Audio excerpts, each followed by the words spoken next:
Bonjour, nous allons continuer dans cette résolution d'équations trigonométriques sur ce sujet, et nous allons considérer pour l'instant les équations trigonométriques les plus simples, celles dont on a en fait toujours besoin parce qu'on se ramène à ces cas-là. Donc il faut être capable en fait de résoudre les cas les plus simples auxquels on se ramène. C'est ce qu'on va faire maintenant, d'abord avec un petit exemple. Considérons celle-ci, cosinus de x égale moins 1,5. Alors, pour résoudre cette équation, il y a les solutions ici, mais pour résoudre cette équation, en fait, on remarque là un nombre très particulier qui est 1,5. Et 1,5, c'est un nombre qui, pour les rapports trigonométriques, est idéal parce que nous connaissons des angles qui ont ce rapport trigonométrique 1,5. Si je prends un tableau des angles particuliers qu'on devrait connaître quasiment par cœur, ou au moins connaître l'existence pour pouvoir s'y ramener, si vous regardez bien, voici les quelques angles particuliers. Dans la colonne du cosinus, il y a 1,5 qui est atteint en pi sur 3. Donc on sait que quand ce cosinus de x vaut 1,5, l'angle peut être pi sur 3, ou si vous préférez l'arc-cosinus de 1,5, c'est pi sur 3. Maintenant, ici on a un moins 1,5. Alors peut-être c'est toujours une bonne idée de dessiner un petit cercle trigo chaque fois que l'on résout ce genre de problème. Et ici donc on a le cosinus. Le cosinus égale 1,5, ça donne un angle qui est pi sur 3 ici, et il y en a un deuxième, moins pi sur 3. Mais nous on a moins 1,5, donc c'est de l'autre côté. Mais il s'agit tout simplement du symétrique du précédent, c'est-à-dire que là on a pi sur 3. Donc on a pi moins l'angle, ici il faut pi moins pi sur 3. Pi moins pi sur 3, ça nous fait 2 pi sur 3. Et 2 pi sur 3, son cosinus vaut moins 1,5. Et on a un autre en dessous qui est moins 2 pi sur 3 aussi.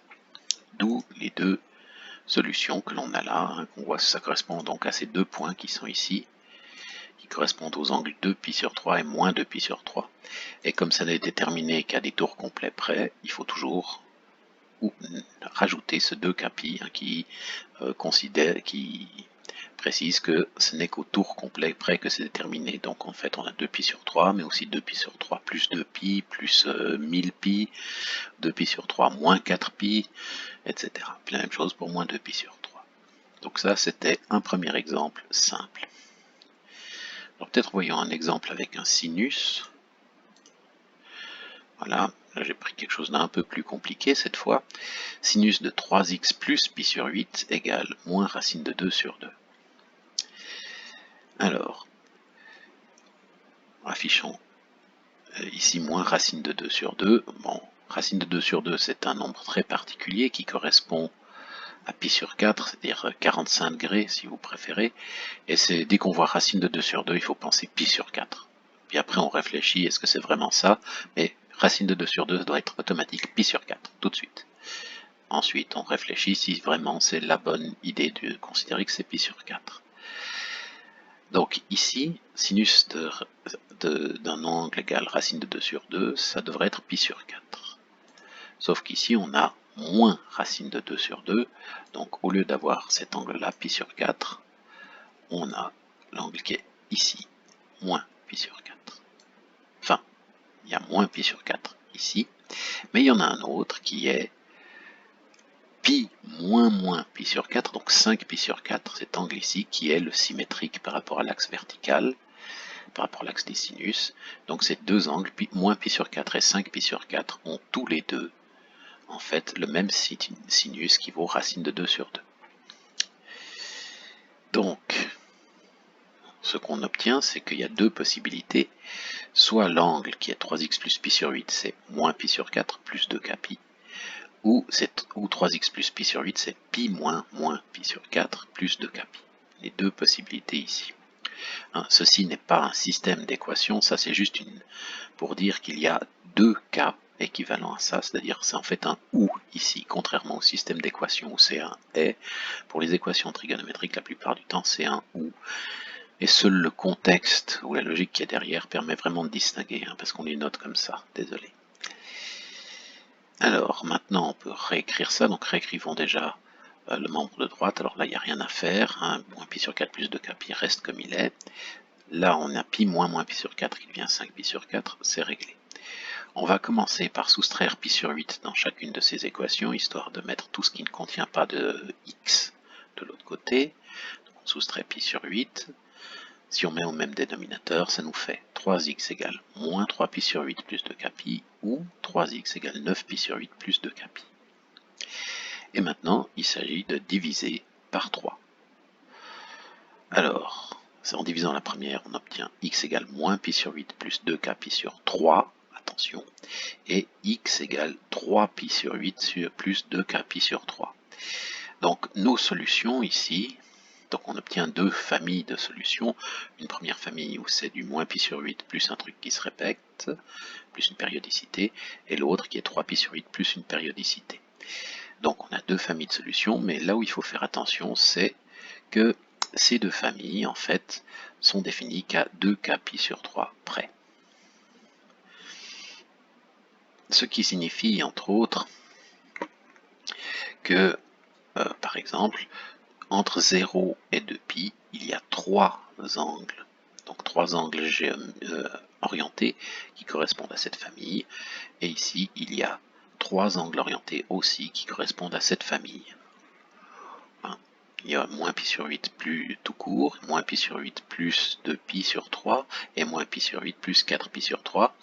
Moins pi sur 8 plus 6π sur 3, lui, revient à dire moins pi sur 8. Parce que 6π sur 3, ça fait 2π, on est revenu au point de départ. Même chose ici, trois angles orientés qu'on peut voir sur le cercle trigonométrique, 3π sur 8, 3π sur 8 plus 2π sur 3, et 3π sur 8 plus 4π sur 3. Et 3π sur 8 plus 6π sur 3, à nouveau on est revenu à 3π sur 8. Donc il y a en tout 6 angles orientés que l'on peut voir sur le cercle trigonométrique, mais en fait il y a une infinité de solutions d'angles algébriques. Les angles algébriques, eux, il y en a un nombre infini. Deux familles infinies d'angles algébriques, deux familles finies d'angles orientés. Donc c'est là où il faut comprendre qu'on doit distinguer la notion d'angle. C'est pour ça que je vous ai embêté au début avec ces deux différentes notions d'angle. Un autre exemple, c'est une petite tangente. Alors, tangente de x sur 3 égale racine de 3. À nouveau, racine de 3, hein, on pense tout de suite à pi sur 3 pour la tangente. Enfin, on devrait tout de suite penser à pi sur 3, au moins savoir que ça existe pour retrouver. Et c'est facile à résoudre, hein, il n'y a qu'une seule solution ici, x sur 3 égale pi sur 3 plus k pi, hein, puisque la tangente n'est définie qu'à un demi-tour près, où k appartient à z.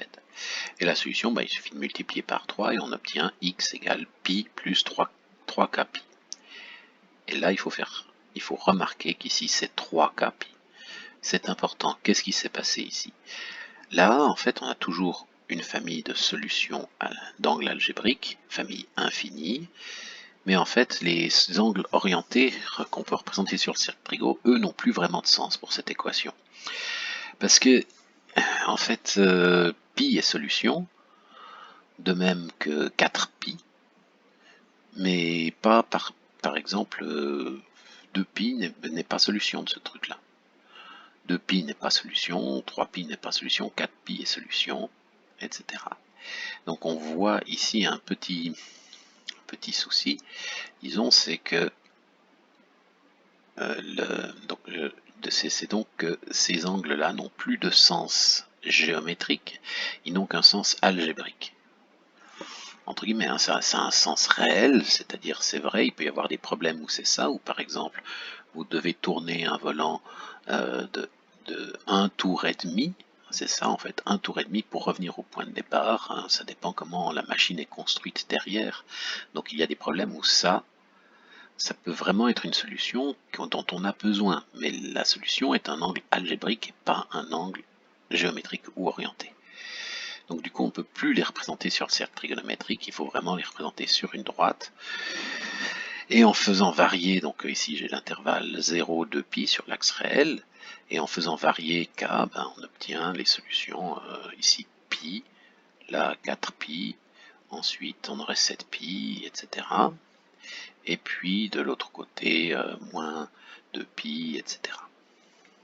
Vous voyez cette famille de solutions. Voilà, en fonction de k, ce qui nous donne une famille infinie, mais qui n'a pas de vraie représentation sur le cercle trigonométrique. Voilà, ben ça c'est le premier type d'équation. Si on maîtrise ça, on a quasiment gagné, hein. Le reste ne sont que des techniques extrêmement faciles. Et il faut faire donc très attention à toujours mettre ce kπ ou ce 2kπ, ça dépend si c'est une tangente, un sinus ou un cosinus. Toujours le mettre dès qu'on prend l'arc tangente, ou l'arc sinus ou l'arc cosinus, puisqu'il peut être modifié par la suite. Si on fait l'erreur de ne le mettre qu'à la fin, ben on va oublier qu'on a dû le multiplier par 3. Donc faites très attention à ça. En dehors de ça, il n'y a pas grand chose. Tableau, cercle trigo pour s'illustrer, et puis prise de l'arc tangente, de l'arc sinus ou de l'arc cosinus, en n'oubliant pas ce kπ, ou ce pour la tangente 2kπ pour sinus et cosinus, tout au début, pour après modifier ce cas correctement en fonction de l'équation à résoudre. Voilà, je vous souhaite une bonne journée. À bientôt.